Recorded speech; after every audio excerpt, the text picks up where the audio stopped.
দেশে আসন্ন রমজানকে কেন্দ্র করে নিত্য প্রয়োজনীয় পণ্যের কোনো সরবরাহ সংকট নেই বলে জানিয়েছেন বাণিজ্য উপদেষ্টা শেখ বশিরউদ্দিন।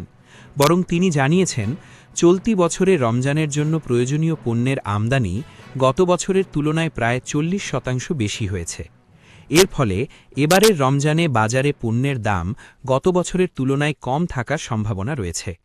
রবিবার ২৫ জানুয়ারি বাণিজ্য মন্ত্রণালয়ের সভাকক্ষে আয়োজিত এক বৈঠক শেষে সাংবাদিকদের ব্রিফিংয়ে এসব তথ্য জানান বাণিজ্য উপদেষ্টা শেখ বশিরউদ্দিন। বৈঠকে আসন্ন রমজান উপলক্ষে নিত্য প্রয়োজনীয় দ্রব্যমূল্য ও বাজার পরিস্থিতি পর্যালোচনা বিষয়ক টাস্ক ফোর্স কমিটির সদস্যরা অংশ নেন।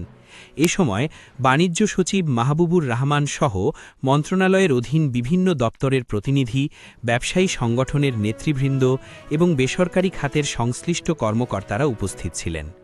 বাণিজ্য উপদেষ্টা শেখ বশিরউদ্দিন বলেন, সরকার বর্তমানে বাজার পরিস্থিতির সার্বিক স্থিতি মূল্যায়ন করেছে। একই সঙ্গে উৎপাদন ও আমদানির পরিমাণ বিশ্লেষণ করা হয়েছে। এসব তথ্য পর্যালোচনা করে দেখা গেছে, এবছর রমজানের বাজার গত বছরের তুলনায় আরও বেশি স্থিতিশীল থাকবে। তিনি বলেন, উৎপাদন ও আমদানির তথ্য বিশ্লেষণে দেখা যাচ্ছে, গড় আমদানির পরিমাণ 40%-এরও বেশি বৃদ্ধি পেয়েছে।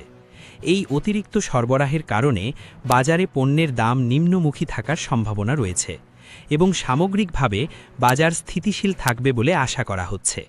তিনি আরও বলেন, রমজানকে সামনে রেখে বাণিজ্য মন্ত্রণালয়ের আওতায় প্রতিদিনই বাজার মনিটরিং কার্যক্রম পরিচালনা করা হচ্ছে। ভোক্তা অধিকার সংরক্ষণ অধিদপ্তরের তৎপরতাও রমজান উপলক্ষে আরও জোরদার করা হবে। বাজারে যাতে কৃত্রিম সংকট সৃষ্টি বা অযৌক্তিক মূল্যবৃদ্ধি না হয়, সে বিষয়ে সরকার সর্বোচ্চ সতর্ক রয়েছে। এদিকে বাণিজ্য সচিব মাহবুবুর রহমান বলেন, বৈঠকে মূলত রমজান উপলক্ষে ভোগ্য পণ্যের সরবরাহ ও মূল্য পরিস্থিতি নিয়ে ব্যবসায়ী সংগঠনের নেতাদের সঙ্গে বিস্তারিত আলোচনা করা হয়েছে।